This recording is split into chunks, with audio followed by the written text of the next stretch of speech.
everyone. Welcome to Tips, podcast number 3. Tips, as you all know, the IPER podcast show. IPER means excellent academics and excellent placement opportunities. How we do that? With the help of our powerhouse, that is, faculty of our institution. Today I am fortunate to invite and to make you all meet with Dr. Payal Shrivastava. She has been with us since last 13 years, such a long time to give to an educational institution. Let's speak to her. Let's understand about her journey. Let's understand what she contributed in this institution. Let's understand and know more about Dr. Payal. Welcome, ma'am. Thank you, sir. We are fortunate कि आज हम आपसे we are talking about you, not the institution. Reason is that you have made this institution. So let us. Thank you, sir. first That's too know- huge a compliment. Yes. It's your modesty you think like this. Right. But madam IPER एक journey हमारे लिए भी रही है, आपके लिए भी रही है. And when we were starting this podcast, you were telling me that you are having the same feeling the day one when you entered this campus. Exactly. In fact, I still remember the Yes. day and the date. Yes.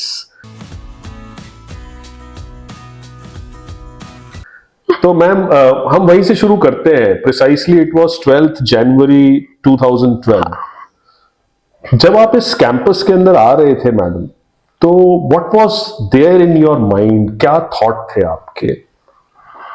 I am talking about 2012, ma'am. You have to go in nostalgia. I know. In fact, इसीलिए sir, to be honest, जनवरी 12, 2012 मेरा offer letter का official date है. But मेरा recollection, मेरा remembrance इस institute का 2 साल और पहले का है. If you remember. Yes, yes. तो मेरा रिमेम्बरेंस 2010 का है. तो 2010 में जब आप एंटर हो रहे थे, बिल्कुल. what was there in your mind? 2010 I want to work here. 2011 नहीं, no matter what, if it is going to be a teaching career तो यही इंस्टीट्यूट होगा, इसी से शुरू होगा. Yes. Finally 2012 doctor Amarjeet Singh Khalsa finally said कि okay Payal ma'am, you are ready to join So it took 2 years to, join. To convince Yes. You. और Yes. No, ma'am, it was a process. वो तो ऐसा नहीं है, because आप जैसे deserving लोगों को तो हम वैसे ही देखते हैं. But somehow, sometimes it matters as per the process.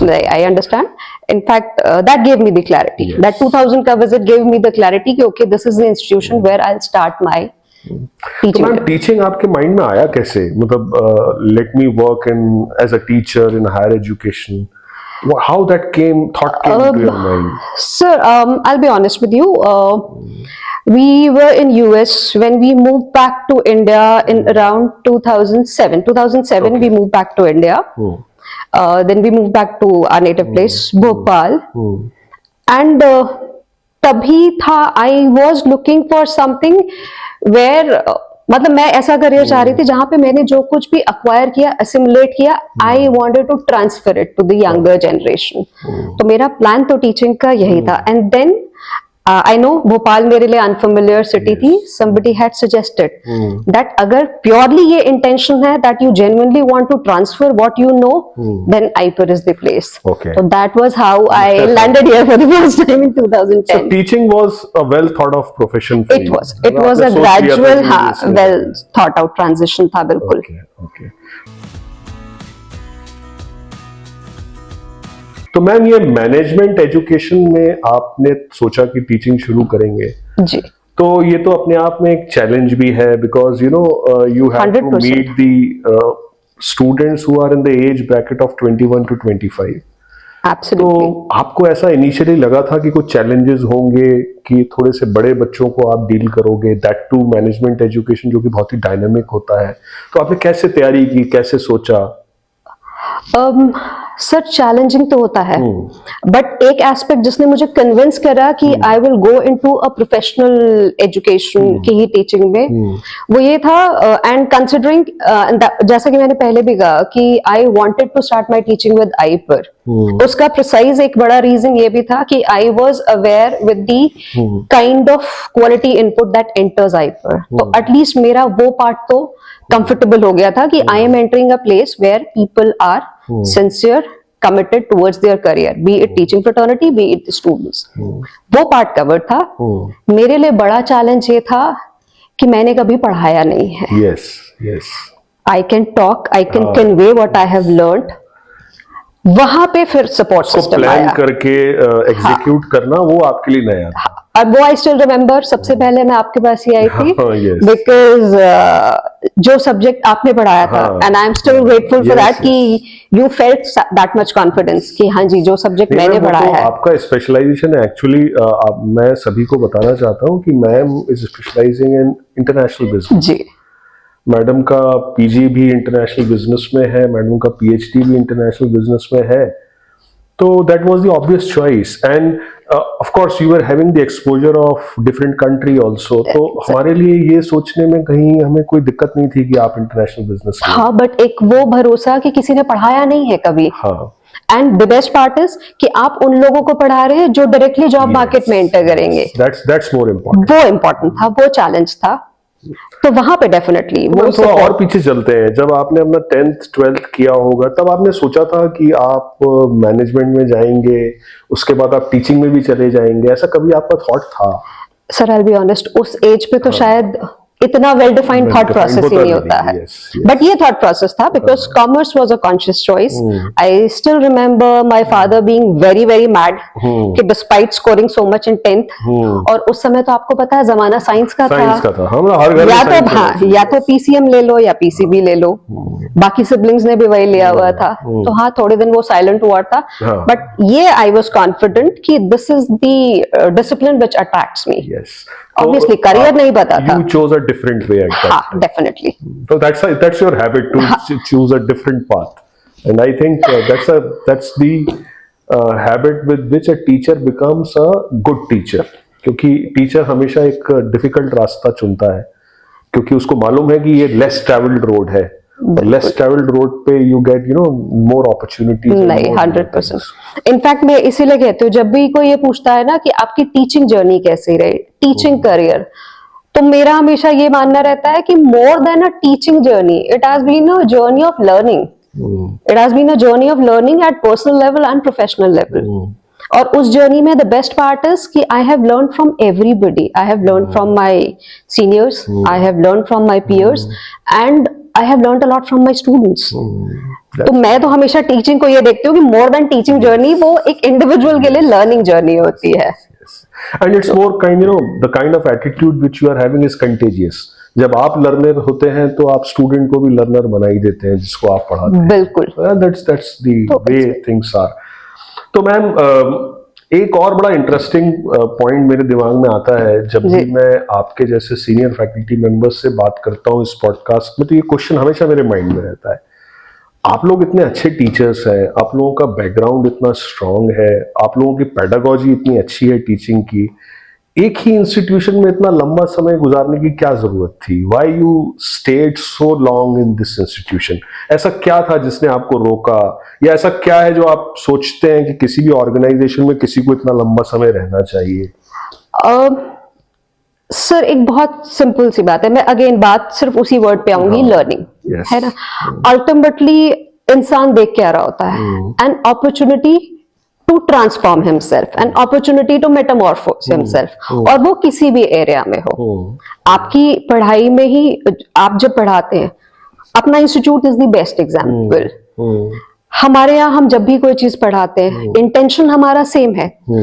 The day IPER was established, it was clear कि हम हैं तो MBA institution, that means we are creating industry ready professionals. तो इंटेंशन तो हमारा हमेशा पढ़ाने का ये था कि how what you teach is actually impacting the real world. तो ये इंटेंशन तो हमेशा वही रहा है।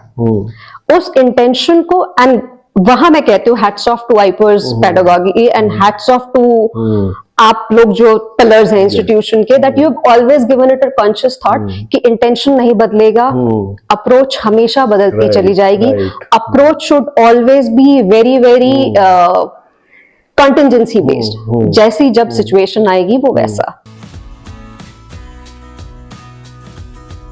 मेरे लिए बात मैं सही थोड़ा वही है। पोकिन अभी भी करूंगा हाँ, क्योंकि मुझे बिल्कुल वहां सर। पहुंचना है, जो बात मैं समझना चाह रहा हूँ। बट स्टिल मैम, आपके जैसे जो काबिल लोग हैं टीचिंग प्रोफेशन में, उनको अपॉर्चुनिटीज you. तो बहुत सारी हैं, तो फिर भी क्यों एक ऑर्गेनाइजेशन में इतना लंबा समय रहना है? सर आप ही ने बोला ना काबिल लोग, तो एक काबिल इंसान को ऐसा ही माहौल चाहिए रहता है जो आइपर ने दिया, और आइपर ने मुझे प्रोफेशनली पर्सनली हर तरीके से ग्रो करने का अपॉर्चुनिटी दिया है। एंड मैं खास तौर पे ये बोल सकती हूँ क्योंकि मेरा तो, अब I am not very sure if people are aware, but आप मेरे लिए अगर बॉस है तो आप मेरे लिए मेरे गुरु भी हैं। Yes. नहीं, वो तो दैट इज आपके अंदर मैंने PhD करी है। मतलब हमारी ऑडियंस को ये बताना चाहूंगा कि ma'am has been my research student also, absolutely. एंड ऐसा नहीं है कि उसमें मैंने मैम को सिखाया है, हमने भी बहुत कुछ उनसे सीखा है। रीजन बीइंग कि इंटरनेशनल बिजनेस हमारा और मैम का एक म्यूचुअल इंटरेस्ट एरिया था। तो व्हेन आई हर्ड कि ma'am is doing work in international business and trade, तो वी म्यूचुअली डिसाइडेड कि क्यों ना हम इस काम को भी साथ में करें। एंड वो काम भी बहुत बढ़िया रहा मैम। जो आपका पीएचडी का जर्नी था, I have watched it closely. The way you have handled the data, the way you have concluded your research. तो मैं चाहूंगा मैम आप हमारे ऑडियंस को थोड़ा सा अपना थीसिस के बारे में बताएं। What was the topic और आप उसमें किस नतीजे पे पहुंचे थे and how it worked? बिल्कुल। मेरा पीएचडी का थीसिस का टॉपिक था a study on role of bilateral trade agreements in promoting intra-regional trade in South Asia. बहुत सारे डिस्कशंस के बाद आपके साथ कई बार बैठे कि क्या करना चाहिए क्या नहीं करना चाहिए, and then we finally decided zeroed in on कि हम साउथ एशिया के ट्रेड एग्रीमेंट्स के ऊपर काम करेंगे। तो हमारा पहला अप्रोच ये था कि क्या हम ऐसा करें कि ओवरऑल साउथ एशियन एफटीए जो फॉर्म हुआ इस पे बात करें। फिर वहां से चीजें रिफाइन होते होते देन आई रिमेम्बर आपने ये सजेस्ट किया था कि हम क्यों ना इस पे मोस्टली लोग करेंगे कि let us study overall trade situation. तो फिर आपसे जब बात हुई तो आपने ये रिफाइनमेंट सजेस्ट किया कि let's move in a slightly different direction. हम ये देखने की कोशिश करते हैं कि साउथ एशिया में एक कॉमन ट्रेड एग्रीमेंट तो है ही साफ्टा, और प्लस उसके अलावा अपने इन 9 मेंबर्स के बीच में इंडिविजुअल ट्रेड एग्रीमेंट्स भी हैं। तो लेट्स ट्राई टू सी कि ये इंडिविजुअल ट्रेड एग्रीमेंट्स ने कोई इम्पैक्ट डाला है ओवरऑल साउथ एशिया का एक्सपोर्ट शेयर बढ़ाने में टुवर्ड्स द ग्लोबल इकोनॉमी। तो that was the intention. Okay. तो उस इंटेंशन के साथ काम शुरू किया था। मुझे तो लगता है कि अभी तो पूरा जियोपॉलिटिकल सिचुएशन को देखें तो आपका सब्जेक्ट तो बहुत ही लाइमलाइट में है, बिकॉज मुझे लगता है सालों से आप बच्चों को टैरिफ नॉन टैरिफ बैरियर्स पढ़ा रहे होंगे, पर वो एक्चुअली में बैरियर कैसा है अभी दिखता है, बिकॉज पूरा अब तो और क्लियर है सर। तो मैम अभी जब आप क्लास में ये टॉपिक लेके जाते हो तो व्हाट चेंज यू फील? आपको लगता है कि आप बहुत अलाइंड चीज को अब और बेहतर ढंग से पढ़ा पा रहे हैं because as an example it is there? बिल्कुल सर। पहले क्या होता था 12-13 years back when we started, it was more of a theoretical concept. Because अगर हम देखें तो टेक्निकली साउथ एशिया इकोनॉमी शुरू से इंटीग्रेटेड है ग्लोबली, उसमें कोई दो राय नहीं है। यूरोप और यूएसए शुरू से ग्लोबली, बट एशिया बहुत बाद में खुलना शुरू हुआ, और साउथ एशिया तो बहुत बाद में हुआ है। साउथ एशिया तो प्रोबेबली शायद हम तो पढ़ के निकल चुके थे, 97-98 की बात है। तो तब हम जो पढ़ते थे इंटरनेशनल ऑथर्स की किताबों से, वो हमको सिर्फ डेफिनेशंस होती थी कि हाँ जी ऐसा ऐसा होता है। But post 90s we saw a massive shift. तो वो चीज इनफैक्ट सर अभी India European Union free trade agreement, जिसको सो कॉल्ड हम मदर ऑफ ऑल एग्रीमेंट्स कहते हैं, but at the cost of sounding may be a little outdated, but बात सारी वही हुई जो हम उससे पहले बात कर रहे थे कि globalisation is not going anywhere, it is not going anywhere, सिर्फ वो स्ट्रेटेजिक हो गया है, शिफ्ट चेंज। तो मैम इस बार जैसे आप क्लास में जब गए होंगे और आईबी सब्जेक्ट आपने पढ़ाया होगा विच इज योर डोमेन, तो आपको कोई ऐसा एक्सरसाइज याद है जो आपने स्पेशली डिजाइन किया था for explaining this in new concept of tariff barriers and all that? बिल्कुल सर, 100%। हर बार की कोर्स आउटलाइन में हमारी इंटेंशन ये रहती है कि कुछ जो भी अभी चल रहा है ग्लोबल इकोनॉमी में which is relevant, it should be conveyed in the class, but in a very experiential manner. That means कि कहीं ना कहीं स्टूडेंट भी एक्सपीरियंस कर सके कि हाँ जी. तो इस बार की कोर्स आउटलाइन में हम लोगों ने how this entire game of tariff and non tariff, हमने फोकस टैरिफ पे रखा, how this entire game of tariff plays out. तो this time around we did classroom activity which was called tariffs and tactics. तो student के madam समझने में आपको लगा कुछ चेंज आया या उसने ऐसा इंटरेस्ट लिया? सर बिल्कुल उसने इंटरेस्ट लिया. उससे भी बड़ी बात है उसको ये लगा कि हाँ जी I am being given a platform जहां पे मेरे ऊपर ये ट्रस्ट किया जा रहा है कि मैं इतना क्रिटिकल इतनी क्रूशियल चीजों को समझ सकता हूं और उसके ऊपर मैं अपनी राय दे सकता हूं. तो ये यूएसपी आइपर की शायद नहीं. देखिए हमारे सुनने वाले भी इस बात को समझ रहे होंगे कि टीचर भी मौका तलाश रहा है, स्टूडेंट भी मौका तलाश रहा है. एग्जैक्टली. तो आइपर इज दैट प्लेटफॉर्म जहां पर एक ये सिनर्जी है कि student is also hunting, teacher is also hunting. That's why they both Hunt and they find a better thing for them. इसीलिए तो हमने बार-बार कहा टीचिंग नहीं, ये लर्निंग की जर्नी है. यस. नहीं ma'am, this is great and modest on your part, but still मैं थोड़ा सा और समझना चाहूंगा अब आपके after so many years of experience जी, कुछ आपको ऐसा क्या लगता है कि आपकी टीचिंग में या आपकी वर्किंग में या आप अपने personal upliftment of academic journey आपकी जो है उसके लिए आप कुछ प्लान अभी भी करते हो? क्या सोचते हो? How you do it? Sir बहुत आई विल बी ऑनेस्ट, आपने जैसे बोला कि एक टीचर की जर्नी हमेशा ही डिफिकल्ट, हमेशा ही लर्निंग फेज में रहती है. बहुत थॉट आउट नहीं होता, बहुत प्लान नहीं होता है. But you will not believe, आज 13 साल बाद भी फर्स्ट सेमेस्टर आता है, नया बैच आता है, and that सेम वही फीलिंग होती है, बटरफ्लाइज इन माय स्टमक. तो I want that feeling to continue. I want that feeling to continue so that I can always be on my toes. नहीं मैम, ये तो मुझे लगता है आइपर के हमारे जो पावर हाउस है, आप teachers, students of IPER are actually fortunate and I think उनको इस बात को समझना होगा कि जो उनको टीचर्स डील करते हैं, पढ़ाते हैं, the kind of mindset you all are having, that's the spirit of this institution. And because we have completed 3 decades now, जी, तो it becomes our moral responsibility also towards the stakeholders. हमेशा. तो madam एक before we wrap up these things, एक ना अभी corporate sector में भी आप देखते हो बहुत जल्दी जल्दी चेंजेस आते हैं. सिचुएशन इज सो डायनेमिक, जो उनकी रिक्वायरमेंट्स हैं वो बहुत जल्दी जल्दी बदलती हैं. तो कुछ कॉर्पोरेट सेक्टर के लिए आपका सुझाव कि जैसे अभी जिस तरीके से ट्रेड वॉर्स हो रहे हैं, जिस तरीके से बिजनेस को रीअलाइन, जिसको कहते हैं ना रीसेट किया जा रहा है, तो उसमें आपका कोई आइडिया जो आप उनको देना चाहते हो? How they look at the situation, it's an opportunity और इट्स अ थ्रेट और what's going to happen? I would suggest, कई जो बात अभी अपनी हो रही थी कि at the cost of sounding may be a little outdated, but आपका आज का European Union India free trade agreement is a classic example that interrelatedness is not going anywhere. That means integratedness is here to stay. It's just that कि पहले globalisation बहुत ज्यादा cost focus था. Okay, let me, पहले companies का focus क्या था? Let me move to a place where I can be cost effective, जहां मुझे सबसे सस्ता पड़ता है मैं वहां बनाऊं. आज क्या है? जहां मुझे सबसे सस्ता पड़ता है नहीं, जहां मैं लॉन्ग टर्म रह सकूंगा, जो देश मुझे इस चीज की गारंटी देता है कि स्टेबिलिटी है, एग्जैक्टली वो जो आपने अभी कहा कि नाउ द शिफ्ट या the strategic focus has shifted from cost to more of geopolitical situation. Let me understand whether the country as a whole is going to. तो मेरा इंडस्ट्री से एक ही सुझाव है, choose your partners very very strategically. ये मेरा तो मतलब क्या इंडस्ट्री को डरने की जरूरत है क्या अभी? Absolutely not sir.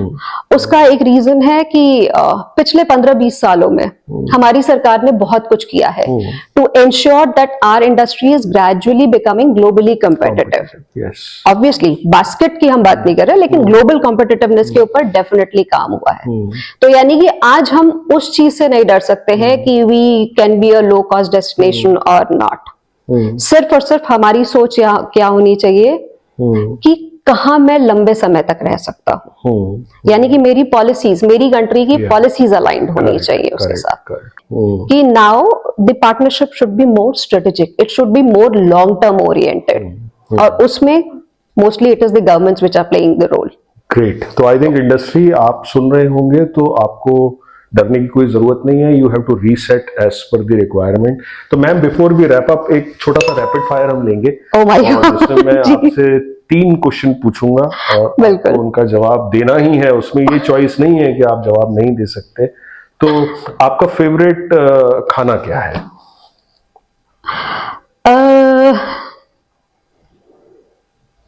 To be honest I am a non vegetarian. नहीं तो आपको बेस्ट आपकी डिश, मतलब आप कौन सा फूड पसंद करते हैं? Mughlai, Chinese, Thai, Italian? It's a simple homemade biryani. Homemade biryani. अच्छा मैम, आपका फेवरेट कलर क्या है? Blue. Blue. Any given day. Okay ma'am, एक ऐसी चीज जिसको आपको लगता है कि that has happened best in your life? Best in my life 2 चीजें। 2 बताइए। यस, तो बता दूं? Yes yes. ठीक है। First best, definitely getting an opportunity to have a global exposure. Yeah. And secondly, मेरा आज भी I feel really happy about my choice to enter into academics and enter IPER as an institution. Oh, that's Those 2 years waiting कि नहीं, I will start my professional journey only from IPER and no other college. yes. That I feel till date is my best decision. Oh, Definitely. So इसलिए nice 2 पे of जाना you, जरूरी ma'am. था। Thank you. And अब आप सभी लोग समझ चुके होंगे कि ये पॉडकास्ट हमारे फैकल्टी पिलर्स के साथ मैं खुद क्यों करता हूँ। बिकॉज देखिए, इनके अंदर से वो चीज निकाल के मुझे आपको बतानी होती है जो मैं डेली देखता हूँ, महसूस करता हूँ, समझता हूँ। The world should also know what IPER is doing in excellent academics and excellent placement opportunities. Thank you ma'am for being with us today. Thanks और for having ऐसे me, sir. बहुत सारे पॉडकास्ट अभी हमें आपके साथ करने हैं जिस पर हम आपके सब्जेक्ट एक्सपर्टीज पर बहुत सारी बात करेंगे। बिल्कुल, I would love that opportunity and thanks for giving me this. Thank you ma'am.